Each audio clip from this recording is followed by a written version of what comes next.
So if you're somebody that's wondering what's still going on with Ukraine and Russia, or even the Wagner group that recently created some ruckus in Russia, as well as the military-industrial complex, we have the right guest here for you today. Douglas Macgregor, Colonel Douglas Macgregor, a retired Army colonel and government official and author, consultant, and television commentator. I believe you've written 5 books. The most recent one, Margin of Victory, 5 battles that changed the face of modern war. He played a significant role on the battlefield in the Gulf War and in 1999, NATO bombing of Yugoslavia. And his 1997 book, Breaking the Phalanx, established him as an influential, if unconventional, theorist and military strategist. His thinking contributed to the U.S. strategy in his 2003 invasion of Iraq. After leaving the military in 2004, he became more politically active.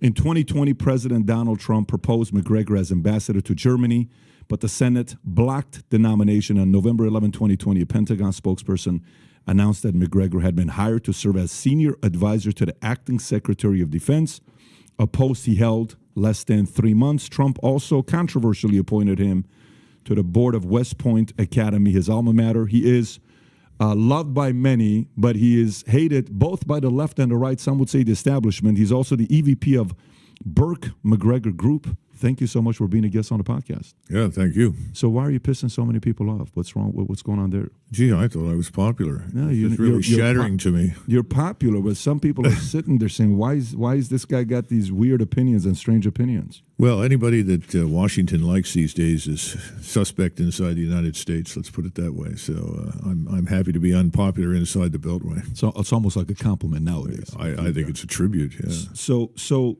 we got a lot of things I want to go through with you on today's podcast. Obviously, your background, your expertise. When you're getting calls from people asking, how do we handle this issue here in Iraq? How do we handle that? And you're given the most unique perspective where everybody else is saying the same thing. You're given something else. One has to pay attention to your strategies. But let's start off with Ukraine, Russia. When it first got started, you were one of the ones that said this is going to be done in no time. It's almost done. It's going to be done. It's going to be done in a week. It's going to be done in a month. It's going to be done in 2 months.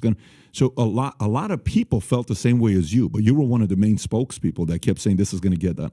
Why is it still going on today, and it's been as long as it's been? No, I think that's an important question, and it surprised me as well as lots of other people by the way the Russians went into Ukraine. Their initial operation was very different from what anybody anticipated. And I think President Putin went in with the following objectives. Remember, he's been talking for at least 15 years about his opposition to the movement of NATO to his borders. He's made it very clear that he regarded it as a threat. One of the reasons he moved into Crimea was that he saw that becoming a NATO naval base, principally for the U.S. Navy, obviously in the Black Sea. So he moved on that first and then said, look, it's got to stop. Well, what happened, of course, as you know, is we had the coup in Kiev, or now the Ukrainians call it Kyiv. And as a result, we installed a government that was prepared to do essentially whatever we wanted them to do. And we poured billions of dollars in very early to build up an enormous Ukrainian military force whose sole objective was to attack Russia.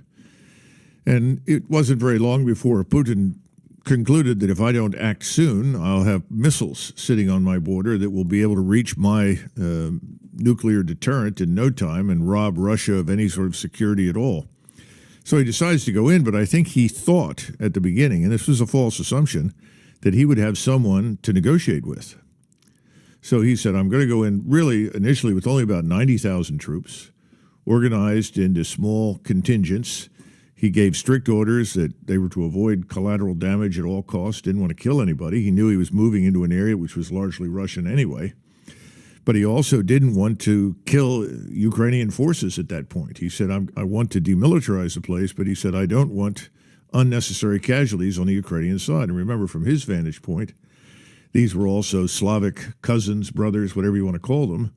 And the Russians felt that way, I think, initially. And so he moves in with this very small force. He encounters a lot of resistance. I think the resistance is exaggerated in the sense that the Russians have never taken heavy casualties.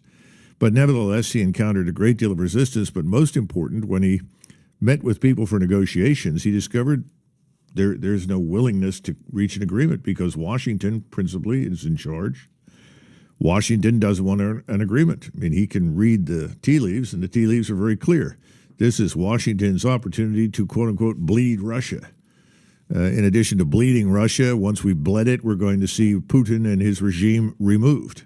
And ultimately, then we'll think about what we want to do with Russia, to include stripping it of resources, breaking it up into smaller parts, whatever. This, of course, was a horror story that he had not really believed in. And he found out, gee, I was wrong. And so by the summer, he has a meeting with all the senior officers, and they say, look, we wanted to go in hard. You told us to go in soft. We wanted more troops. You said no. Now we're in the middle of something. We're not going to end this conclusively unless we build a larger and more decisive force with the right capabilities. And so you have this change in strategy. It says we will consolidate control over what we've got, which is about 20 to 22% of the territory where most of the Russians, but not all of them, lived, where most of the resources are too, by the way. And we will run essentially an economy of force mission. Our strategy is to build an impregnable fort and then let the Ukrainians expend themselves against it. And then when we're ready, we'll take the offensive. And that's effectively what's happened. And the Ukrainians have expended themselves. They're now at a point where I would say there's practically nothing left. Anybody who was really trained to do much is dead or wounded.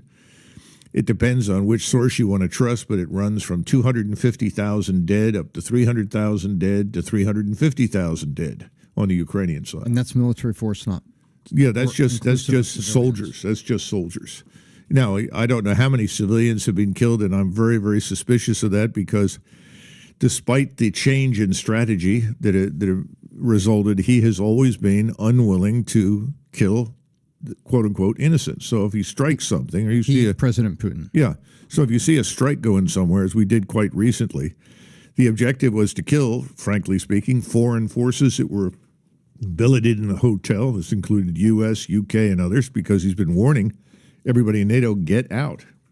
If you don't get out, you're going to be at risk. And then, of course, next to it, I guess, was a school or something. And so immediately the Ukrainians say, see, the Russians are killing people in schools.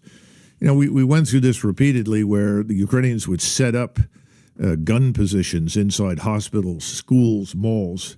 And once that happened, the Russians had no choice but to destroy those gun positions, which meant that they were inevitably attacking what were formerly only civilian targets. I mean, this is not new. We've been through this in the Middle East. We've experienced something similar. So the bottom line is that now we're at a point where the Ukrainians really have expended virtually everything they've got. They're now talking about mounting one last counteroffensive. I don't know how they're going to do it. Whatever they do, it won't succeed. They have no chance of breaking through Russian defenses.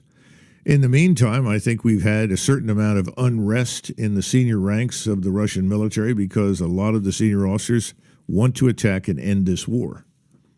And they're very concerned about a lot of what senior officials? General officers in the Russian army, the senior generals. So then there's a misalignment between Putin and his leaders. Well, I don't know if I'd call it a misalignment as much as Putin is still reluctant to take decisive action to end the war quickly because he's concerned about our predisposition to intervene. The great fear from the beginning has always been that once it became clear that the Ukrainian position was hopeless, there would be pressure in Washington to intervene, to rescue what's left. We almost have to protect our $150 billion investment. Right? It's almost if you think about it, it's like hedging. If that does happen, hey, we're so in it now that we said once we're not going to send them tanks. If we do, it's going to be this. Now we're talking, planes and all this stuff. We almost have to defend Ukraine now. Well, I don't think so, but I'm talking from the Biden's administration. Yeah, well, your argument actually probably sounds more like how we got ourselves into the First World War. But the bottom line is with this crowd right now, they've expended enormous sums of money. So I'm sure there's pressure from BlackRock and Raytheon and others. Somebody told me the other day there are only 3 branches of government in the United States now. One is BlackRock, one is Raytheon, and the other is the pharmaceuticals. So there's some tragic truth to that, since the Hill is basically owned by donors and we have government by donors. The American people really don't have much of a voice, and they don't know much about it, so they don't say much about it. But the truth is, right now, the Ukrainians are on the ropes. There's no doubt about it. And there's this discussion, I think, behind the scenes. Do we just move now and end this thing decisively because they can? Or do we wait some more and let the Ukrainians expend some more time and effort? And now you have discussions in the West about a joint Polish-Lithuanian intervention into Western Ukraine. And that's exactly the sort of thing that the Russians have been concerned about. And that could never happen without us authorizing it, supporting it, and encouraging it. And Putin knows that. So we're at a kind of crossroads right now in terms of what's next, and the Russians have to make a decision. Well, there's a lot there. I'm sorry, Tom. There's a lot there that we covered. A few things. So from a strategist standpoint, okay, you know, the world, when they think about who Putin is, you know, former KGB, this guy's going to be a shrewd guy. He's going to be 15 steps ahead, or he's going to identify his next 5, 10, 15 moves. So you're going to sit there and say, if we do this, that guy's going to do this. If we do this, are we going to push NATO to want to move quicker to support them? If we do this, maybe it's going to be easier to take over a part of Ukraine that we want under Biden, not Trump, because it's going to... I'm picturing him as a guy that sat there with his generals looking at every single possibility that could happen. How did he miss the ball on, hey, let's go soft on this. It's going to be fine. They're going to cave in. We're going to get him in no time. His military guys say, no, let's go hard. That's a big miscalculation there on his end, isn't it? Well, I think President Putin, you mentioned his KGB background. One of the things that people do not understand about the KGB is that the individuals that served in it were practically the only people in the Soviet Union that were allowed to travel beyond the borders of the Soviet Union. That meant that they could travel in the West. Putin was very familiar with the West, particularly with Germany. And by the way, he likes Germans, speaks pretty good German, because I've listened to him in his interviews. So from his standpoint, he saw a West that he thought they could work with, they could deal with. And he's always been criticized inside Russia for taking that position, because I would say the mainstream Russian position is you can't do business with the West. The West is our implacable enemy. That will never change. We are Russians. We are not part of Europe. We are not part of the West. I think Putin took a different position. I think he thought that Russia should be part of the larger European concert and should have a role in the West. Well, it turns out his critics were right and he was wrong. Now, he's still a very popular leader because he has improved the standards of living, prosperity. He's restored a lot of Russian national pride and dignity. I think his latest poll, unofficial poll that we get out of Russia, puts him at about 89% approval, whereas Biden is at about 30%. So I think Putin is very secure in that sense now, but he has always struggled with this idea of how far do I want to push it, because Putin is a smart man. He says, when this is over, we want to live with the Europeans and we want to live with the United States. We never thought about that during the Second World War. There were some people who did, because we did enormous damage to Japan, enormous damage to Germany, which is one of the reasons we had to stay there for 50 years. And there were a few voices. Admiral Leahy, who was effectively the chairman of the Joint Chiefs at the time for Roosevelt, brought in the generals and said, look, you're doing terrible things to these people. We want to be able to live with the Germans and the Japanese when this is over. Well, we didn't pay too much attention to that, but Putin is taking a different position. And he has also made it very clear that this is Russia. This is not the Soviet Union. And the Russian military, contrary to what the Ukrainians have been claiming, have not committed atrocities all over the place. They've not murdered and raped and pillaged. In other words, this is not Stalin's force, his slave army of 1944 and 45. Putin's made that very clear.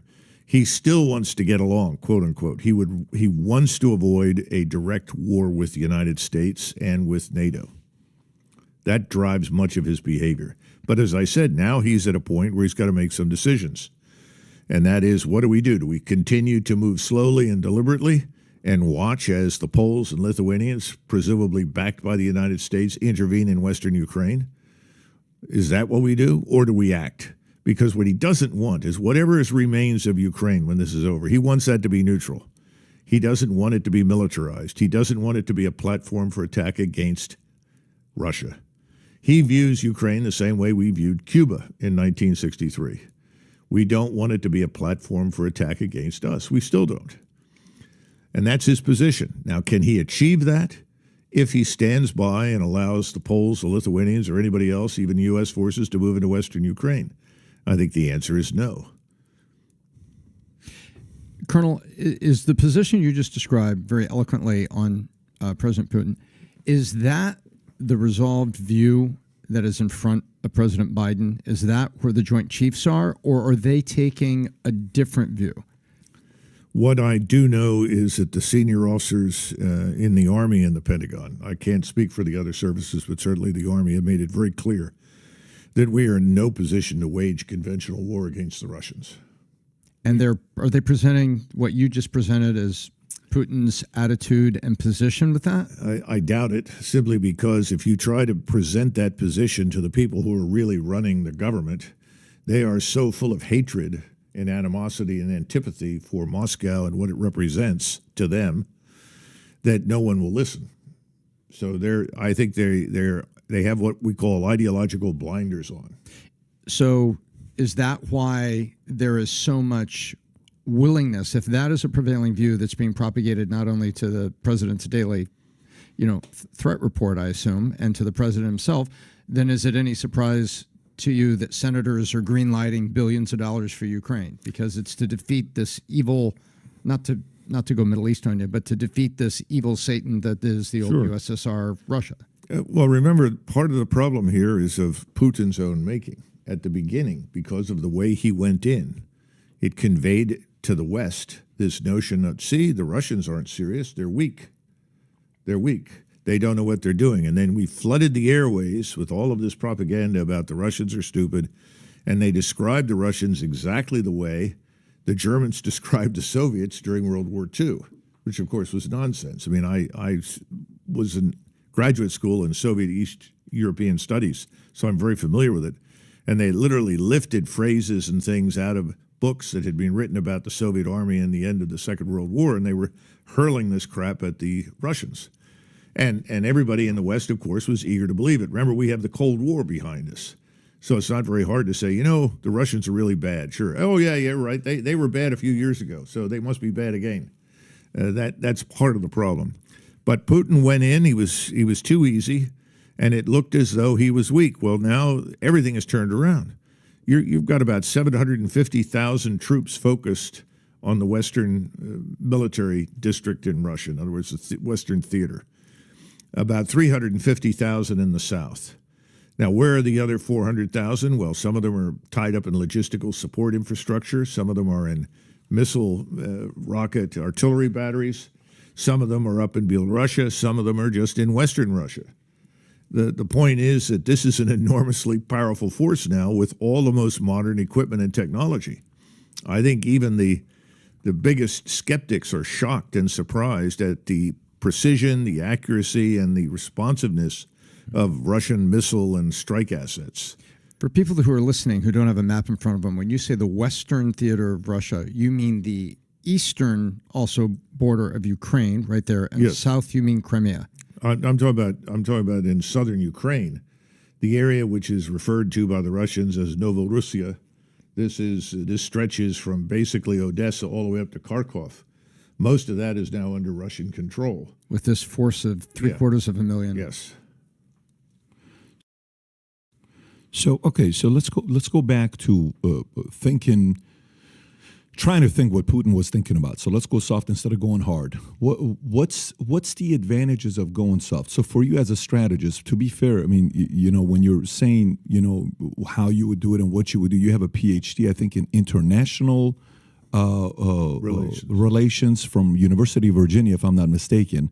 So if what is the advantage of going soft? Are you going soft because you're thinking that guy's going to cave? Okay, fine. So let's flip it. What is the advantage of going hard right off the bat, where his soldiers are saying, no, we have to go strong with these guys to get what done? What's their argument of going hard instead of going soft?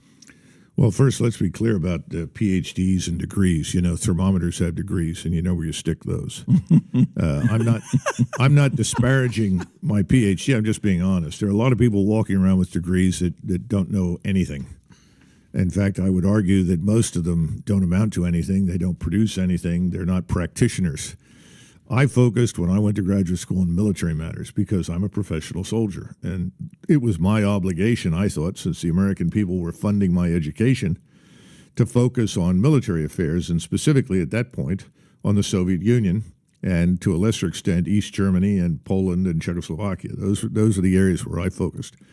Now, having said that, again, it goes back to a set of assumptions. I think that Putin, if you go back and look at his willingness to negotiate, there was a point during the first 3 weeks when the negotiators met that Putin said, I will immediately embrace a ceasefire while these negotiations are on. And they stopped. The Russians stopped in their tracks. Of course, people in the West said, well, that's because they're logistically unsustainable and all this. But that wasn't true. He was sending a signal. I'm serious. I'm willing to negotiate. And remember that the whole thing revolved around the Minsk Accords. Nobody in the West pays much attention to those accords, but they were signed by Germany, France. We backed them. And we promised that the Russians who live in Ukraine would be treated as equal citizens, equal before the law along with Ukrainians. They would not be pressured to become Ukrainian as long as they were good citizens and obeyed the law. They could speak their own language, go to their own schools, go to their own church, and so forth.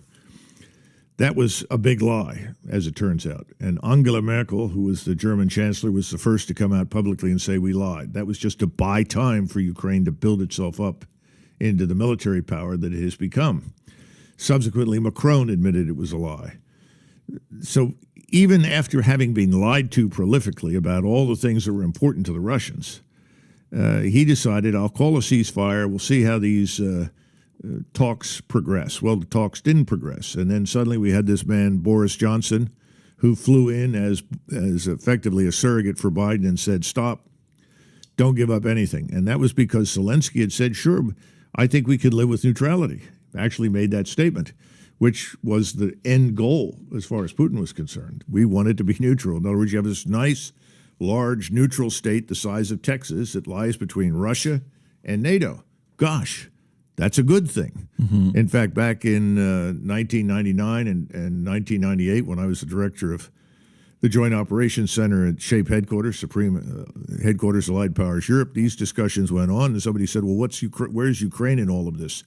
And everybody said, Ukraine's mission is to be a nice buffer. You know, don't fight there, don't go there. Let them be a nice buffer between Russia and us. I mean, that was widely viewed as a positive thing.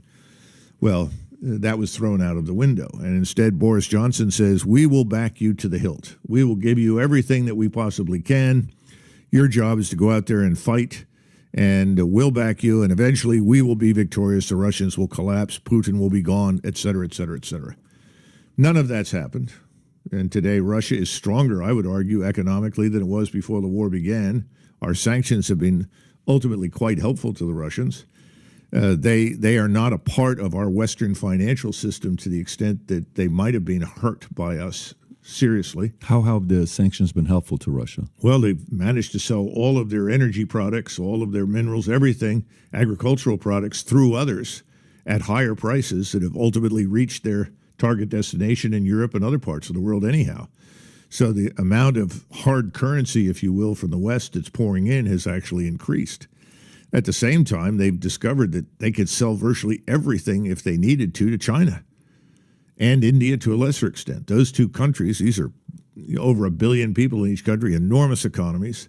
They want to do business with Russia. So the absence of the European market, per se, has not turned out to be this terrible experience that everyone in the West assumed it would be. Wasn't that a chess game a lot of people saw coming, because both India and China will never be self-sufficient on energy? Well, I suppose so. I don't know that anybody regarded it as a chess game, because the difference between Putin, whatever mistakes he made in terms of assumptions, shrink to insignificance next to the mistakes that we've made, I would argue, because we made assumptions about Russia that were just completely wrong, just like the rest of the world. Number one, Russia is a backward economy that will collapse quickly if we sanction it. In other words, that they're not a true nation state in the Western sense. They don't have a developed economy. They can't survive. Yeah, we regarded it as some sort of mega island. Yeah. They don't have a real scientific industrial base. Now suddenly we see all of these factories in Russia running 24 hours a day, 7 days a week, producing ammunition, weapons, missiles, all these things we said they were going to run out of very, very quickly and couldn't replenish. We said that no one would support Russia, that Russia would be isolated. Well, in fact, I would argue that most of the world actually backs Russia against us, that we and the Europeans are increasingly on an island all by ourselves. And Russia is not going to fall apart. Russia has become more cohesive. This is a state that rests on the foundation of Orthodox Christianity and Russian ethnicity. Now, there are plenty of people inside Russia who are not ethnic Russians. Those people are treated very well. They are treated as equal partners inside Russia. All you have to do is look at the Chechens, and the Chechens are brilliant soldiers, by the way. I keep hearing people say, well, they're not really that good. Well, you could not be more wrong. Those people are superb, and they are fiercely loyal. And by the way, if you go back to the Tsarist period, every Tsarist army had contingents in it that were Kazakhs, Uzbeks, Chechens, others, Turkic peoples, Tartars, working with them and fighting with them against whomever the enemy was, whether it was the Ottomans or the Austrians or whomever. So the point is that Russia is more cohesive than we are. If you're looking for internal unrest, discontent, divisive forces, you can find those in spades inside American society. But that's not the case in Russia at all. So when you look at the economy-wise, one may say, yeah, they're doing better today. But even prior to the war, they had a big birth and death problem. I don't know if you've seen the numbers on their birth and death rate. If you want to pull that up, that's not a good look. The closest thing you can compare that to as a case study, they're having more people dying than being born. There's only one other country you can compare this to, and you know who that is. It's one of their allies. It's China. Those guys have the similar issue. India is the complete opposite. And we're not doing that great ourselves. But Russia's not a good place when it comes down to that. But I want to go back to the thought. Well, wait a minute before you leave. Yeah. Putin agrees with you. Yeah. And Putin has tried very, very hard to reverse that. First thing he tried to do is to prevent the brain drain. Everybody with any talent or ability had been getting out of Russia since 1992. So he's tried to reverse that. I think he's had some success. He's tried to encourage people to have by the way, if you don't mind, how did he do the first one? I'm curious. Basically by finding employment for scientists and engineers that otherwise had nowhere to go. He said, we've got to find employment for these people so that we can keep them here. We have to reward them for their talent. I think he's done reasonably well there. When it comes to the rest of the economy, turning around this attitude that why should I bring 2 or 3 children into a world that's dominated by alcoholic men that are destroying themselves and committing suicide has turned out to be pretty tough. I think he's made some progress there. I think this war is going to help him enormously because I think the war is awakening a sense of Russian identity that is far, far stronger and greater than anything we thought existed. All you have to do is talk to the people that are inside Russia and ask Russians what they think. Everybody says, well, they're all afraid of Putin, so they're not going to tell you the truth. That's not true. That's just not true. And we're hearing as exactly what I said. Russia is closer, united more today than I think it has been in at least 30 years or 40 years. Okay. So then as a competitor, whoever you go up against, you're going to do better if you put them as being overly calculating, meaning it's naive to just say it's a simplistic war. Let's just do this. This is what's going to happen. We're going to be this, right? Okay. For me, sometimes you know how an enemy forces you to do something to come out and say, see, I told you this is what they wanted to do the entire time. So, for example, I want to get your feedback on this. So, NATO is trying to do whatever they can to get Ukraine to be part of NATO. No, that's not what we're trying to do. No, that's exactly what they're trying to do. And this is why they promised us they would never do this. And now they're going to be doing this. Nope, that's not what they're doing. So he's pushing. And then all of a sudden, the article comes off from Guardian. If you want to show that article real quick, I think it's Guardian. You know which one I'm talking about. NATO accelerating the membership. Yep. NATO allies back fast-track membership for Ukraine. Says cleverly, U.S. Foreign Secretary says Ukraine has evolved quickly as Zelensky tells summit it can be engine of green growth. So all of this time that they're talking about this is now leading to, we have to use this as an opportunity to bring him into NATO. Then Putin's going to come out and say, Well, I told you guys this was the entire intention, this is why I'm doing XYZ, because I knew you guys were doing this. Is he that calculating of a guy that he's forcing his opponent and his enemy to expose their hand? Or is it just accidentally that this happened because he didn't think the war was going to last this long?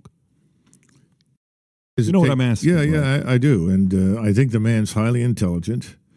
And there is no doubt in my mind that he views what you just said as a welcome development, that his opponent is essentially revealing his hand, saying this is what we're really all about. But I do think at the beginning he still thought there was a degree of goodwill in the West that he could exploit. And there is none. That's what he's found out. Unpack that. I think because of his experience watching various administrations, remember he met with Bush, he subsequently met with Obama and ultimately with Trump. Each time he was trying to understand us, trying to understand what we were about. And I think he listened to what was said in private, and he convinced himself that these people really aren't the enemy. That they are unreasonably obsessed with or fascinated with NATO, which he doesn't see any reason for. I mean, quite frankly, since he had, one of the things that's very funny is people say, well, he was going to invade Eastern Europe.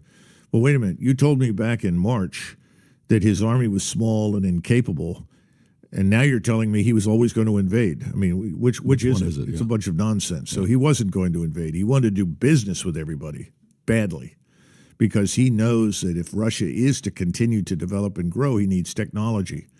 Most of the technology that he wants is in Germany. So Germany is enormously important to Russia and always has been. Well, now he's turning away because he's trying to substitute Chinese, Indian, and other economic powers for German cooperation. But the bottom line is that I think Putin miscalculated up front. There was no goodwill. He thought there was. And now he knows it. So what are you going to do about it, Mr. Putin? And I think the Russians are all standing around saying, okay, we like you. You've done a great job. The army is ready. It's up and running. It's now large enough and strong enough to do what needs to be done. Mr. Putin, what are you going to do? Yeah, and, makes sense. We're going to see how much of that was, wasn't expecting it. He was just kind of going in to do it. And then now all of a sudden the hands are being shown. But let's look at the other side. The other side is anytime it happens in sports, it happens in families, it happens in companies. Oh, look what's going on in Amazon. 6 of Jeff Bezos' C-suite executives all resigns on the same day. Hey, look at the Elon Musk today with Twitter. 1,250 employees resigned. That place is a civil war today, right? And they'll say things like this. And us as readers, we're not in it. We're like, oh, wow, shit's hitting the fan in, Twitter. Shit's hitting the fan in this place. If you look at it with Wagner Group, or whatever they want to call themselves, these guys come out, and he's a billionaire himself. He's done well for himself. And, hey, our goal is to do this, and our goal is to do that. And then story comes out saying Putin disappears after Wagner coup, chaos, Daily Mail. Russian President Vladimir Putin has not been seen publicly since he addressed the nation regarding the Wagner Group failed amidst rumors of Putin's flight to Tver region. U.S. Secretary of State Anthony Blinken, wonderful guy, by the way, noted cracks emerging in the Russian administration. Putin, in a pre-recorded message, termed the Wagner troops move as a stab in the back of our troops around the people of Russia. What we are facing now is a treason. Okay. And then obviously talks about who Yevgeny is and what he's done, all this stuff, which I'd love for you to talk about that as well. When that happens from the outset, it's very easy for the enemy to say, look what's going on over there. Even his people don't support his decision. He's about to be replaced. It's about to be very quickly, like the last time this happened. We saw this 25 years ago when this took place. Within a week, somebody came in and took over Russia. That's exactly what's going to be happening, right? Opposing message of how you said this thing's going to be done in Ukraine very quickly. The other side said, he's about to fall in the next week. Watch, this thing's going to happen very quickly. That's not a good look when that happens, where the leader of a country has to leave because they're worried about what's going to happen to him. So one, from the optic standpoint. 2, from he's got an 89% approval rating. If he does, why are people going against him? And there's clips of people supporting Yevgeny saying, hey, thank you for doing this. Optics matter. Well, the people that were thanking Yevgeny Prigozhin were not thanking him for rising up in some sort of uprising. They were thanking him and the Wagner Group for their heroic performance on behalf of the Russian people. And those same people that were doing that also said, you know, we love Putin. We love our president. I think people, first of all, made a mistake of assuming that what was happening was an uprising. It never was. And Prigozhin made that very clear. We'll learn more in the future. But what we know at this point is the following. First of all, Putin didn't flee anywhere. Putin wasn't afraid of anything. He has 30,000 troops. He did take 10,000 in the Ministry of Interior Forces. These are very, very heavily armed police, and moved them into various areas because they had intelligence already on many Ukrainian terrorist cells. They simply went out there and eliminated all of these. That was simply a case of let's go do it, get it over with, in the event that there's something going on between them and this group in the Wagner Group. It turns out that Putin did talk directly to Prigozhin. That came out today. Assuming that's true, he claimed that he was talking to Lukashenko, who's the president of Belarus. Now, if that's in fact true and Putin talked to him, then the whole thing ended very quickly. And the argument for ending it, according to Prigozhin, was we don't want to shed any Russian blood. So then the question is, why did you do it? And one of the key reasons I think that there are two possibilities. One is I think Prigozhin was speaking for a lot of people who were very dissatisfied with Gerasimov and Shoigu because they feel strongly that this Ukrainian war should be brought to a close. Let's stop it. The only way to stop it is to advance, to attack, and crush the enemy. And their view is that there's so little left now on the Ukrainian side. Why are we waiting?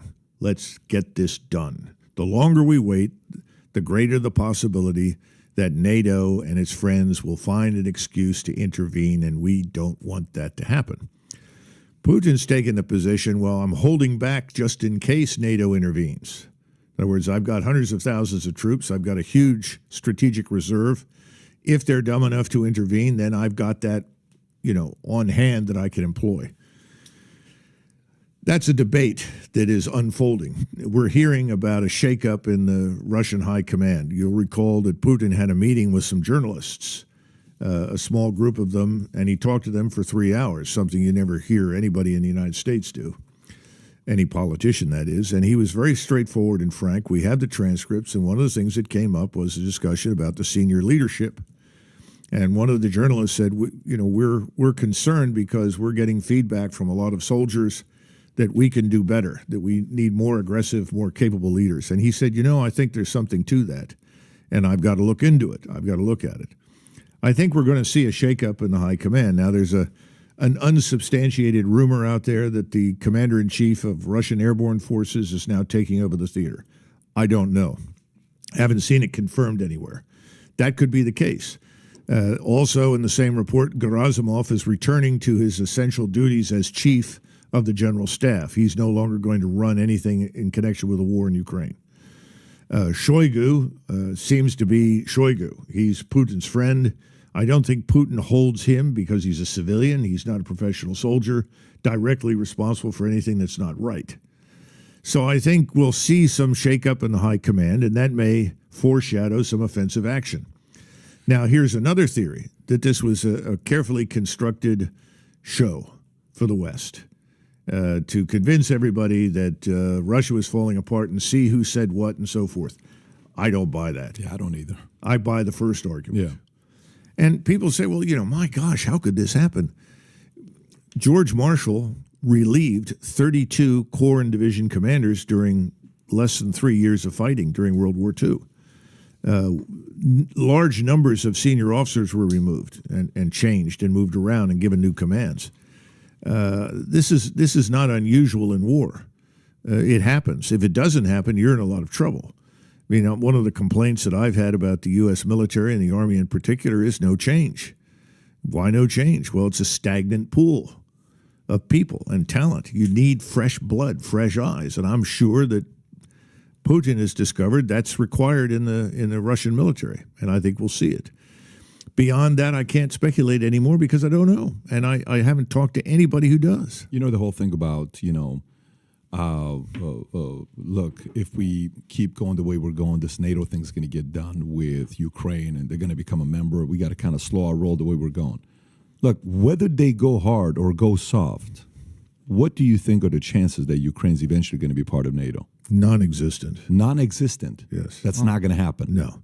And this is the problem. We don't seem to understand that if we continue to insist that whatever remains of Ukraine become part of NATO, we're going to see hundreds of thousands of Russian troops on the Polish border. They're just going to roll right across Ukraine. It will not stop until they hit the Polish border and the Romanian border. That's very clear. That's not what he wants. And I keep trying to explain this to people. If you know anything about Western Ukraine, I grew up with people from Western Ukraine. They do not want anything to do with the Russians. And Putin knows that. He doesn't want to run the place, doesn't want to govern it. He just doesn't want it to be a platform for attack against Russia, which is what we tried to turn it into. I also think the majority of Ukrainians that are still there, and maybe even the majority that are away, they may not like Russians, but I don't think they support this war. And the reason I say that is that if you go back to the election that brought Zelensky to power, when he was picked up from nowhere as a comedian and sponsored by Kolomoisky, who's a very powerful oligarch in Ukraine, he ran on a peace platform. He said, if I'm elected, I'll make peace with Russia. Well, virtually everybody, something like 89%, went out and voted for it. They wanted peace with Russia. There were only very few people in the far west of Ukraine that didn't support that. So I don't think Zelensky is by any stretch of the imagination as widely supported as people think. And, you talk about their situation right now. He has press gangs. Press gangs are groups of people that go out and forcibly drag Ukrainians into the Ukrainian military because they need manpower. He's now doing that in the far western portions of Ukraine where he said he wouldn't do it, in Galicia and in the Carpathian, what used to be called the Carpathian Military District. Ukrainians are leaving. Ukrainians are moving out. There are reports now that Ukrainians are actually stoning and in some cases shooting at these press gangs from the Ukrainian army in western Ukraine, that they don't want to go to war. They don't want to fight. We're getting reports that platoon and company-sized elements down in southern Ukraine are defecting. They're simply saying, look, we've had it. We can't do this anymore, and they're coming across and surrendering. And very, very smartly, the Russians from the beginning have treated all of the Ukrainian prisoners very, very well. They have not harmed them. They have not abused them or brutalized them. They facilitated prisoner exchanges, whereas we've got videotape of Ukrainian soldiers kneecapping with AK-47s, Russian knees of soldiers that are in captivity. We have video of them executing because the Ukrainian soldiers that did it actually posted it on YouTube, on the internet. So he's run a very good campaign in the sense that he's made it very clear, we don't want to kill you. We're not really the enemy. We want this to end too. And it has had an effect inside Ukraine that we are not hearing about. These things are not reported to us in the Western media because it undermines the narrative. Did you see the Wall Street Journal story about a few days ago of Wagner mutiny revives U.S. fears over control of Russia's nuclear weapons? The Wagner paramilitary group failed insurrection in Russia led by Yevgeny has reignited concerns over control of Russia's nuclear arsenal. As U.S. Secretary of State Anthony Blinken put it, anytime you have a major country like Russia that has signs of instability, that's something of concern. Despite these tensions, U.S. officials stated that they detected no irregular activities or changes in alert levels related to Russia's nuclear forces. Is that a real threat, or is that just a, story to exaggerate what's really going on to put fear in the American people? Absolutely. Second one. Yes, absolutely. You're not hearing anything truthful from this administration. And the media is conspiring with the administration to misinform the public. It's simple truth. The same thing's happening in Western Europe. Nobody is being told the truth. The only way to get the truth is to talk to people who are over there on the ground. Fortunately, I have some people who are willing to do that and pass me information. And we forget that there are people in Poland that have grandparents who are Ukrainians living in eastern Ukraine. We forget that there are people who are Slovakian, some are Czech, who actually have brothers-in-law or cousins working in banks in Moscow. In other words, there are people over there that are telling the truth. Yeah. I just don't think we're getting it, and I don't see any evidence that that's going to change anytime soon. And that worries me because if we continue to push this false narrative and we make it abundantly clear that there will be no negotiation, which is what we're effectively saying, right now Putin has the following choice. You can pull all your forces out of Ukraine. You can prepare to commit suicide in public and remove yourself from office, and then we'll talk. I mean, that's absurd. There's no chance of any of that happening. So where are we headed? I think we're headed to lots of Russian troops on the Polish border unless someone wakes up in Europe. And I think it could happen in Germany and it could happen in France, where those governments are very fragile right now. I think Scholz's approval rating is about 32 or 33%. If they get rid of him and you get a new coalition involving the Alternative for Germany, and maybe even the left, on the far left, those two groups are all opposed to this war. And there is no support in the German population for going to war with Russia. If you ask anybody in Germany, are you prepared to suit up and go to the Eastern Front? Everybody says, are you out of your mind? Of course not. If that were to happen, then Putin would have someone he could talk to in Berlin. And Berlin then could conceivably lead us out of this dead-end road. But that hasn't happened yet. And again, I think that's something else that Putin is watching for. I think that's another reason why he's held back. Hadn't Russia and Germany grown close over energy deals and pipelines? And there was this, wasn't there a story narrative that thanks to the Russians turning off the pipeline as part of the Ukraine conflict, these poor Germans are going to be freezing in the winter. And so aren't they in recent times, fairly dependent on Russia and probably, in a position where it might not be a bad idea to be the moderating voice? In 1914, Russia and Germany were each other's principal trading partners.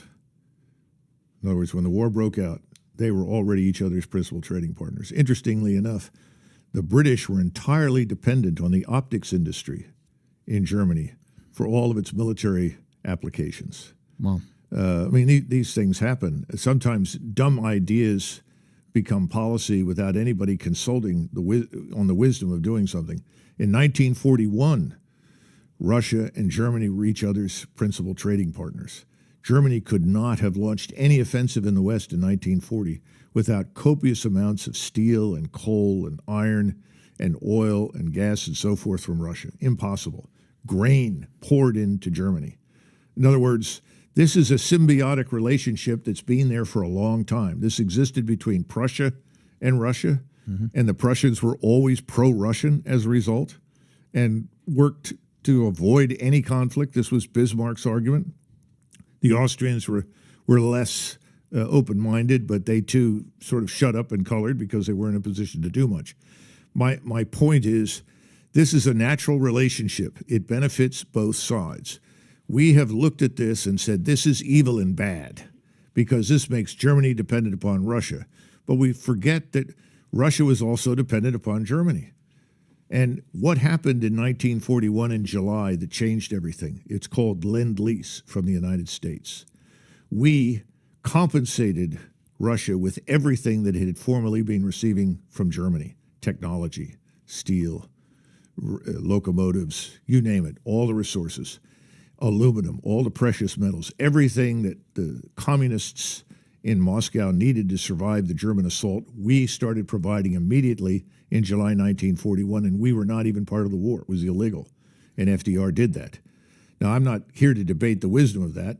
That's another subject, but my point is Russia also is dependent on Germany, just as Germany has been dependent on Russia. So the notion that it's a one-way street is just inaccurate and wrong. So, Colonel, best case, worst case scenario here. Okay, best case, obviously we know what the best case is. Okay, they figured out it's done. There's a way to coexist and everything goes smoothly. How bad is the worst case? This question's been asked. Many people have gone to different places. Give different elements of worst case. Here's the thing that concerns me most of all, that could lead to the quote-unquote worst case, which I regard as a nuclear exchange, all right? No one in Russia Putin, no one in Beijing, neither government has an interest in launching a nuclear weapon.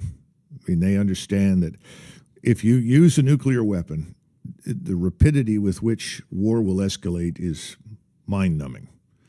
That's the great myth of the so-called tactical nuclear weapon that you hear from the U.S. Air Force and others and the Navy. Oh, well, we can shoot a nuke, a low yield, only 5 kilotons, only kill maybe 30 or 40,000 people. No one will notice. In other words, this is a useful battlefield weapon. Outrageous nonsense. It is not. If any nuclear weapon is used, everybody escalates. And the reason for that is simple. Everyone's afraid that if they don't use their arsenal, they'll lose it. So we don't want to get there. How do we get there if we're stupid? If we're stupid and we try to engage the Russians conventionally, we'll lose. If there's one thing the Russians can handle, it's conventional warfare. You've already seen that in Ukraine. They can defeat us conventionally. We don't have enough forces to send. We don't have enough troops on active duty. If we try to suddenly mobilize and send someone across the Atlantic, we're going to encounter a huge Russian submarine fleet, which will sink everything that tries to cross the Atlantic. We will have no support out of anyone in Northeast Asia. The Koreans, the Japanese, nobody wants to be part of this war. So if you think you're going to have a backdoor into Russia across the Pacific, you've lost your mind. So if we engage them in conventional terms, we will lose. And we don't want to do that. In other words, let's not push that envelope. But that means that you have to recognize two things. First of all, in Europe, these borders have changed dozens of times over 1,000 years. Everybody looks at this border that constitutes the current Ukrainian construct and says, oh, well, that can never change. It's absurd. It never made any sense when Lenin created it because the Ukrainians live primarily west of the Dnieper and a little bit to the east to the very northern edge of White Russia. That's it. And this thing called Ukraina, which means on the edge or the margin or something, had been ruled by the Duchy of Lithuania, then the Kingdom of Poland, then the Polish-Lithuanian Commonwealth for hundreds of years. And ownership passed back and forth with Russia because the Polish-Lithuanian Commonwealth fell apart largely on its own. My point is that we are imputing a degree of legitimacy to these borders that was never there. And that was Putin's speech that he gave months ago, long before the war, saying, look, these borders don't make any sense because you've got all these Russians in the east. Brzezinski, when he was alive, pointed to that and said, that's dangerous. We need to sit down and talk with the Russians and fix this problem because otherwise the presence of all of these Russians in eastern Ukraine is going to end up being a catalyst for war. Now, we thought we could get the Ukrainians to maintain a quote-unquote multinational, multicultural state where these people would be accepted and could live as co-equals. This is the Minsk Accords that you said. Yes, Later, yeah. people said, no, we were lying. Yeah. But the truth is, in Europe, how well have multinational, multilingual, multicultural states worked? Well, not so good. You know, the Soviet Union fell apart instantly. And what do you have now? Multiple nations. Yugoslavia fell apart very rapidly. You have multiple nations. Czechoslovakia fell apart instantly because Czechs and Slovaks didn't want to live together. This is the history of Europe. And historically, great powers have come to terms with each other and said, look, let's come up with this compromise. It may not be perfect. We may have to revisit this in 20 years, but let's get peace. In other words, let's establish peace first. Then we can come back and revisit it in the future as necessary to ensure everybody's interests are met. We won't do that. We have built ourselves up into this foolish notion that we're the indispensable superpower. We must dominate everything. Nothing on this planet can happen without us. Wrong. This planet went on for thousands of years before we showed up. You know, we can go anywhere you want with the Armenians, with the Turks. Talk about Azerbaijan. I was talking to somebody and they said, you realize these are Azeri Turks. And this was a member of Congress said, what's that? I mean, Americans don't know anything that happens beyond their borders, frankly. We don't study it. And the people that are governing us aren't paying attention to it. Right now, you try to explain Ukraine, and they don't understand what that is, what it really means. It's history. If they understood any of it, we wouldn't be involved in it. We're not competent to sort this out. The Europeans need to sort it out. Why though? Unpack that. So if we did know the history, we wouldn't be involved in it. Why wouldn't we be involved in it? Because there's been so much hatred and bloodshed in that part of the world over the last 100 years that it's virtually impossible for us to go in and reconcile all of these parties. In other words, to some extent, it has to be fought out. And I think that's already largely happened. And if we were smart, we would sit down and recognize that this has happened and say enough is enough. How much more blood has to be spilled? I don't think we need to spill any more blood in that region. And we need to redraw the borders. We need to make Western Ukraine, whatever remains of it, neutral. You remember the whole 2 days before 9/11, Rumsfeld comes out saying $2.3 trillion of money's been missing. And, you know, that whole story of what happened and 9/11 took place. And, hey, you know, weapons of mass destruction. We have to do all of that. That led to there was no weapons of mass destruction. And that one video where President Bush says, well, you know, with what's going on right now and they're, you know, trying to take over Iraq, he says, oops, you know, similar thing. I don't know if you've seen when he's giving that speech. So a lot of people are sitting there saying, okay, so who wants this thing to continue? Eisenhower prepped everybody right after he was done saying, be careful with the whole military industrial complex. JFK was kind of pushing the envelope saying, hey, we got to also go through this. Trump was also saying there's no need to go into half these wars. Why do we have 780 military bases? But who wants this thing to continue and who benefits the most if this thing continues? Well, remember that the bases that you're referring to are really a product of the Cold War. And the fact that after the Second World War ended, we were literally the only man standing. Europe was in ruins. The Soviet Union was by no means strong enough to wage a new war. They'd lost, we think now they've lost during the war 39 million. So we were the only power. Japan was prostrate. We had to stay in Japan because if we had left Japan, it could have become a Soviet satellite. In other words, most of the things that we did after 1945 have to do with communism, containing it, suppressing it. And remember, the idea was that you don't confront directly militarily. You contain it until it finally implodes. Guess what? It worked. They imploded. We like to say, well, we caused it, but the truth is the system itself was so dysfunctional, it was going to implode on its own. Totally anyway. get it, yeah. So then this ends, and then you have a lot of people in Washington say, well, we hold all the cards. We're the only superpower. In other words, we're the British Empire after Waterloo.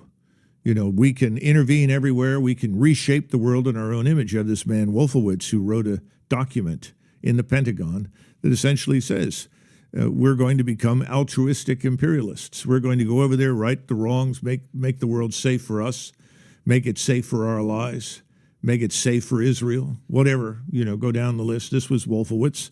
Everybody adopted this and said, this is great because there's no one who can challenge us. Remember Desert Storm? Desert Storm sent this message. Look, we've got things nobody else has. Nobody can take us on. Well, the truth is that everything that we had in Desert Storm as a monopoly has been lost. And all the technologies and capabilities that we had then that no one else did are now everywhere. Everybody's got them. And you can see that happening right now in Ukraine. So the world has changed, but we did not. We decided, well, you know, we're going to run this place and we're going to structure the financial system, the global financial system, to suit us. We're going to use it to force people to do the things we want them to do. And we're doing it all in the name of this crusading liberal democratic approach. In other words, we're crusaders for liberal democracy. Well, that doesn't hold up to close scrutiny. I mean, let's face it, that's a lot of nonsense. Behind the scenes, you have all of these people invested in personally and in terms of their wealth invested in this global structure. We call it security, and the rest of the world looks at it as potentially dangerous American military presence. I don't know that Americans realize that this hangover from the Cold War is primarily responsible for it, but if you have lots of money going into weapon systems, into programs, into policies, into foreign aid that have been going there and going there and going there and going there, you have lots of people on the Hill, and you have lots of donors who control the Hill that profit from that. They don't want that to stop. And that was Trump's great sin, if you will, in Washington. He's disrupting the money flow. If Trump gets away with this, we're going to go broke. We'll lose money. That was the reason Trump was hated, despised, and successfully subverted, I would add. But we still have to do it. We still have to stop it. And we're up against a group of people in Washington who want to keep it going. Now, when does this end? When, what did Ben Stein said? It goes on until it can't. And, we can debate about the true structure of the economy, the underlying fundamentals, which I don't think are particularly good. I'm there with Ricards and others who think we're headed for serious trouble. But there are lots of people who say, oh, no, we can print money in perpetuity and do whatever we want. I think it's going to end. When it ends, what happens historically is the empire, the overseas possessions, vanish. Troops come home, the investments end, and you start over from scratch. And I think that's where we're headed. When it ends, will Putin still be the leader of Russia? Oh, of course. Yeah. Okay, remember, he's dying of terminal cancer. Remember, right. He was supposed to be dead at least a year or two ago. Right. Yeah, he'll probably be around. Yeah. So what you're saying is, if you're saying when it ends, he's still going to be the leader of Russia, you're saying it's going to end pretty soon. It's not going to be ending anytime. I don't know. The black swan concept. I think there's a pond out there with lots of black swans swimming around. When will one of them take off? If I knew that, I'd be a billionaire. I'd be as rich as you. Does BlackRock want it to continue? Does BlackRock want it to keep going? Well, I think BlackRock wants to control as much of Ukraine as it can. Monsanto and a number of other firms are all in there because you're talking about some of the richest agricultural land in the world. About 15, 20 feet of black earth. I mean, it was so rich that during the war, Hitler tried to load boxcars with it and bring it back to Germany. That's how valuable it is. I've had Russians and Ukrainians tell me, stick anything you want in the ground, it'll grow something. It's that good. So I'm sure that there are lots of people who would like to get at Russia's resources. I mean, there's always that aspect in any war. But will this work? I don't know. I mean, I feel badly, personally, for the Ukrainians because they're the victims in all of this. Tom, do you have any questions on the Ukraine-Russia Wagner before I move on to the next topic?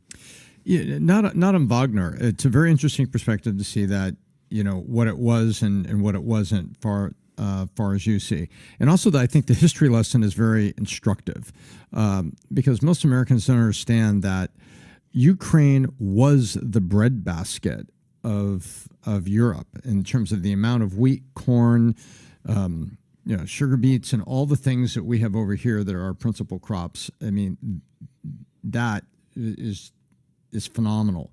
And now this is all being disrupted, and there is a big parlor game going on to see who's going to win the spoils of rebuilding it the way, Halliburton rebuilt, dams and power plants and sewage treatment plants and big infrastructure in Iraq. No, I think that's right. Keep this in mind. During World War I, 400,000 Germans starved to death in the last 2.5 years of the war because of the British Royal Navy's blockade. Enough food simply could not reach them. These weren't the soldiers; these are citizens in the villages. They weren't the soldiers, and in fact, I knew people when I was an exchange student whose grandparents had made the decision to die so that the rest of the family would have food. I mean, that's how bad it was in Germany and Austria. When World War II breaks out, what does Hitler obsess over? Ukraine. He wants to get it, he wants to control it and hold it because of its capacity to produce food. So that tends to distort the whole strategic approach to the war in Russia. That's how important it is, and there's no doubt that people would like to get control of it. Now, the point is, if it's going to be a neutral place, I don't know if anybody is going to help the Ukrainians sort through all of this so that they are not stolen blind. But I guess that could happen.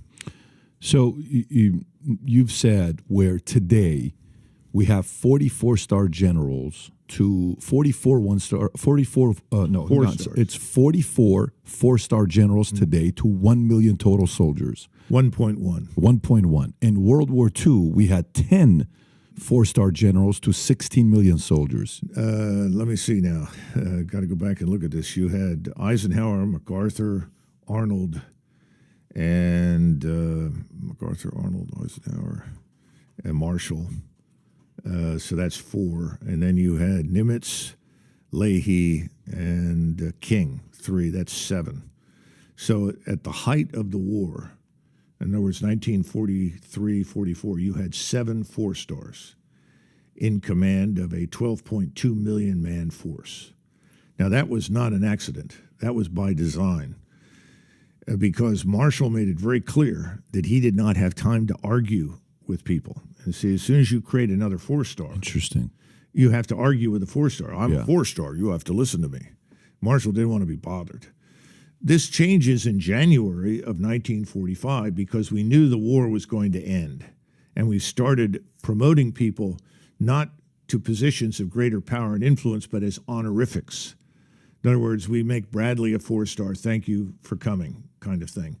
We picked other people and made them 4-stars. And then, of course, the men that I just mentioned to you became 5-stars. The 7. Yeah, most of them became 5-stars because they had done such wonderful things. I don't know that Leahy did. I think he may have retired as a 4-star. But the bottom line is there was an understanding that you had to have unity of effort. There is no unity of effort unless you have unity of command. There must be someone in command, in charge at every level. In other words, who is in charge? Remember, there's this wonderful scene in Kubrick's movie about Apocalypse Now. Mm-hmm.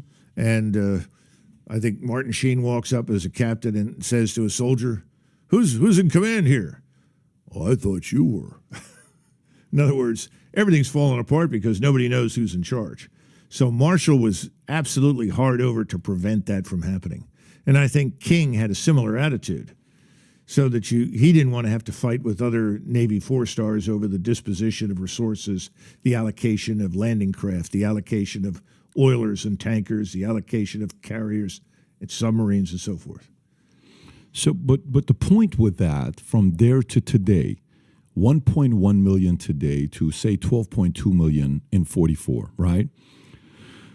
Okay, how many of the 12.2 million were drafted? How many of the 12.2 million didn't volunteer? They were just kind of, you have to go out there and do it. Do you know the number on what the 12.2 was? It 2/3? I would surmise at least 2/3. Okay, let's just say 2/3. So let's just say 8 million of the 12 million were drafted. 4 million were there. So that stat, what does that stat say about us today? Does it mean, this is how I read it, and then correct me and challenge me and say, no, that's not what that means. So the way I see it is, are 4-star generals today turning into politicians? Are they more politicians than their military leaders? And 2, do I feel safer with the military we have today of 1.1 million, where you're looking at the advancement other countries are making investments into, say a China, say any of our enemies that we have? They're making investments into things where you're reading about. For the longest time, people would say, well, there's a pandemic coming. There's a pandemic. And Bill Gates, 2015, whatever the speech was, a pandemic one day is going to come. A pandemic one day is going to. I was like, yeah, whatever. I'm going to go back to my business. I'm going to watch the Laker game. I'm going to go back to my job. Now they're talking about, well, what are you going to do when the banking system collapses? Come on, man. What are you talking about? Let's go back to playing a video game on Fortnite. Now, what are you going to do when they do a cyber attack on you? And this is what are you going to do when they attack you from this way? Okay, so are we safer today, more experienced today, with a stronger military to defend our enemies, or were we more capable of defending our country and defending our freedom 30 years ago than we are today? 60, 70, 80 years ago, the military establishment understood that its preeminent mission was to defend the United States and the American people. Does engaging in an intervention in eastern Ukraine against Russia constitute defending the United States and the American people? I would argue it doesn't. Does removing Gaddafi in charge of Libya, who had effectively agreed to do everything we asked of him, does that constitute an act of defense of the United States? I would say no. I don't think we've been defending anything for a long time, and indeed we don't even defend our borders. For 100 years, from roughly 1848, 49 until 1948, the United States Army secured and guarded the border with Mexico. It also secured and guarded most of the border with Canada. We had dozens of cavalry regiments, and that was their whole mission in life. Every general of the Second World War, Eisenhower, Patton, Pershing, everybody, they had all served on the Mexican border. That was considered a strategically vital mission, all right? Suddenly, there's nobody there. The borders are open. What's wrong with this picture? We no longer need to secure our borders.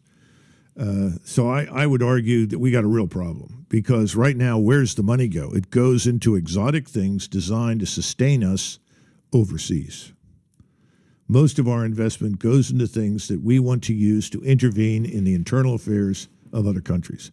The first principle of our foreign policy is enunciated by Washington and was followed really up until the time of McKinley, when he decided to go into the Spanish-American War, was non-interference in other people's affairs. Our goal was to stay out of wars. Wars were destructive. They were losers, bad for business. We didn't want anything to do with them. So that's the first thing. Second thing is, these 44 four-stars, imagine trying to get anything done. How many of these people are in the regional unified commands? How many of these people are in functional commands? In other words, you've got a strategic command, you've got transportation command, then you've got central command, and then you have what used to be Pacific Command. We've now extended that and called it Indo-Pacific Command. Really? What are we doing in the Indian Ocean? I mean, what's our goal? Are we interested in colonizing India, for God's sakes? I mean, this is absurd. I remember when Africa Command was created, and I was still on active duty, and I said to one of the men who was going over there, I said, has anybody considered the possibility that large numbers of Africans are offended by the fact that we have established a military command called Africa Command? How would we respond if the Chinese or the Russians stood up a headquarters with four-star general in command and a dozen other generals? It's called America Command. Why do you need America Command? Well, we're going to attack America. Why do you need Africa Command? Well, we want to intervene in Africa, effectively attack it. Yep. This kind of thing is crazy. So all of these people are sort of minor satraps. In other words, it's minor emirs, if you will. And you can't run the show. You can't get anything done that makes any sense. And each of them has an interest in building up his or her fiefdom. In other words, they have to exaggerate their importance to American national security. So the man who's got Southcom, Southern Command, who deals with the Caribbean and Latin America, he needs X number of resources. The person over here in Africa needs X number of resources. The person's in European Command and so forth. Do we really need all of these commands? Well, you live in a world today with instantaneous satellite-based communications. The reason, if you look at Army posts in the West, that you have an Army post in Fort Leavenworth, and then you have an Army post at Fort Riley, and then you had another Army post in western Kansas. It was one-day ride on a horse from post to post. That was the logic and the rationale for where we built posts, communications. What do we need all these commands for? We don't. We are not living in the mid-20th century. It's over. We live in a very different world today. And how much does it benefit us as Americans to intervene in the internal affairs of others? I would argue, $7 trillion lost in the Middle East between Afghanistan and Iraq? That doesn't even begin to address the damage we've done to our own citizens that served in uniform, that need medical care for decades. Is this a benefit to us? And where did all of this money come from? Well, I guess we know where the answer to that. It came off the printing press. We borrowed it. We need a lot of printing presses for this, though. Yeah. When you're looking at the budget here for national defense, it's give or take somewhere around $850 billion, okay? Who determines where this money goes to? Like, if we were to say, we're going to buy this, we're going to buy this, we're going to buy this, we need to invest into this. Who's in the room that decides, here's what we need to invest into to be ready for future wars that could take place 5, 10, 15 years from now, not the wars that we fought 10, 20 years ago?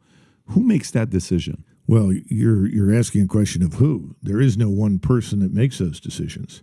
You have lots of different people from the various armed services and commands, as well as the federal agencies that support them, that have input to that decision. In other words, they have wish lists. They have recommendations. And then you have the Congress. And remember, the Congress has a very different incentive structure. When you go to the House of Representatives or the Senate, if you turn to Mitch McConnell and say, Mitch, we don't think we really need Fort Campbell, Kentucky.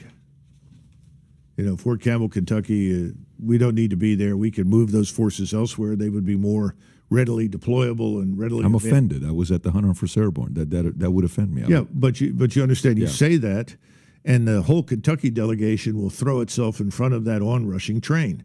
Well, the building knows that. The generals in the Army know that. They want to keep that 101st, which, in my judgment, is increasingly an anachronistic organization. If you look at what's happening in Ukraine, what happens to all the helicopters? So what are we doing with this thing? You could say the same thing about the 82nd. I mean, there's a wonderful book that's called When Failure Thrives. It's all about the failure of airborne operations for the last 60, 70 years. So if that's true, do we need 15,000 paratroopers? We haven't even begun to address the Marine Corps. And the Marines are fighting within themselves right now over what they think they should be doing. Well, has anybody decided what the mission for Marines ought to be who is actually in charge on the civilian side? So the people on the Hill, they love these headquarters. Oh, you're sending a 4-star to Tuscaloosa, nowhere, Alabama? Oh, we love that. How much money are you going to spend for the building that the 4-star is going to occupy? And how many jobs are you bringing? It's just crazy. But this is a result of the Cold War, because the Cold War created the appetite and the opportunity. Our budget was $3 billion in 1944. I just looked it up right now. So $3 billion, 7 4-star generals, let's just say, less than 10 4-star generals. Mm-hmm. They're sitting there, they're talking what to do with this. I wonder in the following way, where the last time we had a president that served in the military was what? Who was it? President Bush? It was senior, right? Is it senior's the last one? Yeah. So that's 30 years. That's a long time ago since we had a president that served in a military. Yeah, W was just the reserves. W was just the reserves, right? But when you think about this, how does, what I would want, and I don't know if you have the answer to this question, how does China decide where they invest into their military? How does Russia decide where to invest into the military? If we were to pull up our top 5 biggest enemies, how do they make the decision on where the money is being invested in? Are they unified in the decisions that's being made there versus in America? It's political what the investments are being made. I mean, we're living in an era right now, which I don't know if you agree with this or not. According to, some of our guys, whether you want to talk about Kirby, whether you want to talk about, many of the generals we have today, the super soldier today is part of the LGBTQ community.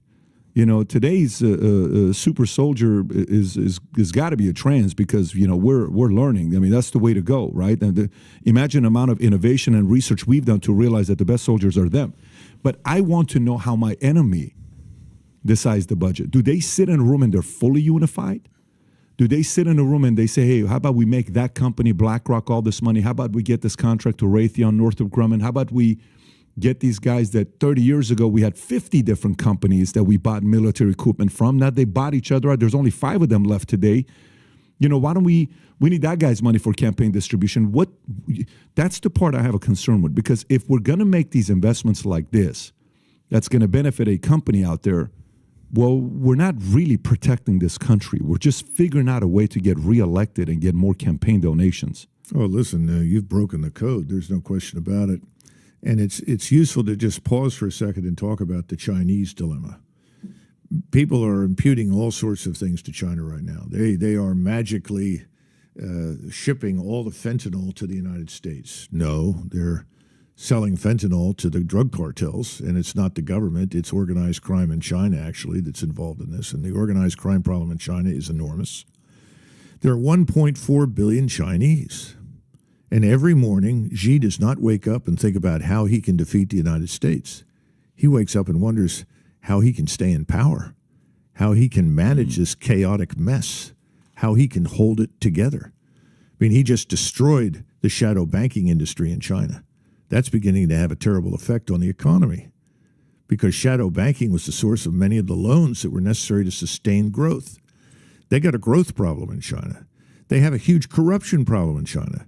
A few years ago, they arrested and then ultimately executed, as I understand it, the man who was responsible for shipbuilding, because he was deliberately overseeing the a building of faulty hulls in the PLA Navy. You know, everybody says, well, this is a 300-ship Navy and China has outstripped us. 100 of those vessels are Coast Guard vessels. Nobody ever brings that up. Nobody ever brings up the fact that Chinese really don't like to go to sea. They don't want to be out there. It's not a seafaring nation. They have just started a submarine fleet that is nuclear and nuclear capable. Well, we've been doing that since the 1950s. It takes decades to build a force like that, to train the people, to organize them and equip them effectively. China has huge problems just holding itself together. So I think we should set China aside and understand that. It is not this juggernaut that is led in one particular direction. I would see it as a nation that has to feed itself. To feed itself, it has to have commerce. To have commerce, a lot of that has to go over land or over sea. Those things are real, but that doesn't mean that it's a juggernaut bent on war with anybody. Now let's turn to Russia, which is a smaller entity, and it's easier to understand, I think. Putin was responsible for tearing apart, reducing, and trying to modernize the old Soviet military structure. The old Soviet military structure was enormous. You know, they had over 1 million men under arms in just the Soviet army. They had vast stores of equipment. Most of this stuff had long since become obsolete. Mm. This is the problem when you try to modernize a large force. You can't do it without facing the very high probability that 10 years after you've modernized it, it's hopelessly obsolete and you have no savings with which to do anything else. So he tried to make it smaller, and he succeeded. He made it much smaller. He tried to professionalize it. He tried to stop the brutality inside the old army barracks, which was so characteristic not just of the Soviet military, but also the Tsarist armies. He had some success. Then it turns out that he had to use it, and it was too small for the purpose that he decided to use it for. Mm. So now it's up to 750,000. There's a plan to make it 1.2 million. Congratulations, President Biden. Congratulations, NATO. You just created the very thing that you said you were setting out to stop. You understand? And so in Russia, one man at the top with the defense minister has enormous power. He has much more power than Biden, much more power than almost anybody else who sits in that position to allocate resources, to establish factories, to disestablish factories, to build new formations, to disestablish old formations. Think of Putin not as Stalin, but as a czar. He is roughly as powerful today as the czar of Russia was before World War I. That's the kind of power and influence he wields. And I'm sure he's under a lot of criticism right now because there are always people in Russia that say, we need a bigger force. We need a bigger force. They border how many countries? How many thousands of miles across is the place? Shit. I mean, you know, it's legitimate, but he tried very hard to economize. Now he's stuck with the requirement to maintain a much larger, more lethal military force. And you wonder how long until, you know, the whole thing about 40 Laws of Power. I don't know if you've read 40 Laws of Power, Robert Greene. Rule number 1, never outshine the master. There's always somebody that's looking for you to fall so they can kind of take over your position. You're sitting there saying these guys are probably, even in the mob, it happens all the time where, you know, Paul Castellano's the boss and then John Gotti and Sammy the Bull, hey, I kind of want to take the throne, and then John becomes the boss, and then, hey, is Sammy going to want to do the same thing I did to Paul? There may be a little bit of that paranoia in him as well for how long can I really keep this thing together? People are now rich. They now have money more than they've ever had before. People were not this rich. They are richer than ever before. So those are certain concerns and fears that they have. But you know what you made me think about?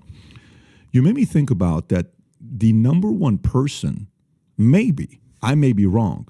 Rob, if you want to pull up this article, if we were to say who is the number one person that wants the war to continue, could be Zelensky, because Zelensky just recently said that there would be no elections until the war is over with. And by the way, this was verified by Snopes. If you want to go to Snopes, I know some of our friends are watching this, go all the way to the bottom. It says true. So he probably doesn't want the war. I mean, you got a monopoly. If the war continues, he's going to be able to stay in power for as long as possible. And maybe he's already had Ben Stiller that came and visited him. He's had Sean Penn, I believe, that spent some time with him. Who knows, at this pace, he may get De Niro, he may get Pacino, he may get a lot of different Hollywood celebrities show up. And nicer documentaries. I think the sweaters are becoming higher quality sweaters. You know, they're maybe a sponsorship by, Saks Fifth. I don't know, maybe Balenciaga. Some of these guys can do stuff with them, but he also probably doesn't want the war to stop. I know it's a very strange, paranoid way of looking at it, but there are many situations like that where when there's controversy, even here, sometimes when a war is going on, we kind of typically tend to reelect the same person because we're worried about the mess that's going on. Do you think there's an element of him wanting the war to continue? The population of Ukraine at the beginning of this war was 30.5 million, at least officially, that's what they said. If you go back into the 90s, it was well over 50 million. Ukraine has been losing population for a long time because it's a failed state. It's a terribly corrupt and dysfunctional society. That was true long before Zelensky showed up. The war has made matters worse. So now you're down to, we think, between 18 and 20 million people still living in Ukraine. Wait, from 30.5 million to, can you verify? 34.5 million. So that's smaller in California now. Can you look this up, Rob? Okay, so I see the 50 million. That I totally see, the population from 45 in 2013 to 44 in 2020 to 41. Where's the state? The camera's hiding it, sir. So can you come up a little bit, Rob, so I can see it? Okay, 2022, 38. Just under the 38 line, Pat. So can you Google Ukraine population today? Oh my God, if that's the case. Well, I don't know that their data has caught up with reality. These are the numbers that are coming out of Europe. Oh, it's 21, 2 years from now. So you're saying if that can be verified. I don't think it was that high in 2021. I think that's an exaggeration. Because Ukrainians have been leaving forever. I mean, I'm sure you travel. I've been on business in London and Vienna. Sure. And inevitably, I end up talking to someone who's Ukrainian. And they speak perfect English. They're well educated. And I say, well, good Lord, what are you doing here in London? And they always say, well, I can't make a living in Ukraine. I can't survive there. You got to become part of some mob boss's structure if you want to get anywhere. I don't want to do that.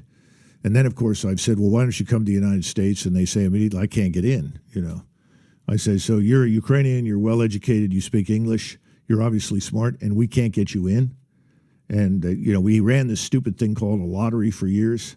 Every month, two people's names were pulled out in a European capital. It's just ridiculous. We could have had this guy in the United States where he could have been very productive. That's another story. But my point is, I don't think that original number of 41 is accurate at all. I think there were several million who had already left because they saw no future for themselves. Remember, this also counts Ukrainians, citizens who are overseas. Wow. They include them, but they're gone. They're never going to go back. In Germany, so this is also the expat workforce? Mm-hmm. So this really isn't representing... No. And I've got friends in Germany right now who are telling me, and they've got Ukrainians arriving by the train load every day. And they've told me that in their conversations with Ukrainians, every single person says, I will never go back. By the way, I found this article, Rob, if you want to pull this up, because this is, can you pull up this article I just sent you, what it shows? So 1990, it says it was 51 million. Then a few months ago, it says it was 36 million. And then if you pull up this article, this says, I don't know what this organization is, TASS. Pull up that article right there and go up a little bit according to a think tank. Zoom in. According to a think tank, since the start of hostilities in Ukraine last February, 8.6 million people have left the country and have not returned. I would say that's wrong. What I'm getting from my European sources in Poland and Germany is that it's over 12 million and climbing every day. And I think TASS is kind of Russian Reuters controlled by the government. Is that correct? Oh, I would assume so. Well, got it. So this is a Russian site as well. Okay, got it. Well, I mean, if these numbers are accurate, people are leaving. You also saw the article that came out that people from Russia were also leaving. How much has the Russian population lost the last 12 months? I think they lost a few 100,000 that left as soon as it became clear there was going to be a war. And frankly, a lot of the Russians that have said when they've been asked about it, good, let's get them out of here. They don't really want to be Russians anyway. The hell with them. That's more their mindset. Yeah. Interesting. Russians sees historic population. But remember that at least 2 million Russians who were in Ukraine have moved to Russia. Can you go a little lower? Rob, I don't know where you just went. You were good where you were at. Rob, what'd you do? You just did some magic there, buddy. You went, okay, there you go. Russia's historic population drops, sparing demographic crisis amid war in Ukraine. Russia to need up to 1 million immigrants a year for 8 years to maintain current population levels. Go a little lower to see what else the article says. Keep going lower. Not the video. Keep going lower. But Western defense officials have estimated that as many as 250,000 Russian soldiers have been dead in Ukraine. It was 1 million. So particularly Putin's... yeah, but this is BS. It's just not true. These are fabricated numbers. They're just not true. The Russians haven't taken those kinds of losses. And, I mean, I confront this all the time. This is Fox News saying this. So yeah, well, they're all part of it. They're all singing the same tune. These narratives are cooked up in London by MI6 and in Langley by the CIA. Why would they lie about these stats? I trust me, I'm the same person that doesn't trust. They're trying to get you to believe that Ukraine is winning. Ukraine has never been winning. Ukraine cannot win. That's why Orban, the president of Hungary, came out just recently in the last 24 hours and says there's no chance for the Ukrainians to win at all. Anybody who's on the ground over there knows the truth. They're finished. The Russians haven't lost that kind of numbers. They've lost maybe 40,000 dead, maybe. Colonel, normally, you'll say people are 50-50 on this. I don't even know if people are 50-50. I listened to Mark Levin give a emotional speech about this himself, about how he feels about Putin. I don't know if you've seen this one or not, or where he's at. I think this is an argument where 80% of the population, I may be wrong, the number may be closer to 70%. 80% of the population is closer defending Ukraine, and they see Russia as the bully in America. It's very easy to make people think that because, as I said from the very beginning, the hangover from the Cold War.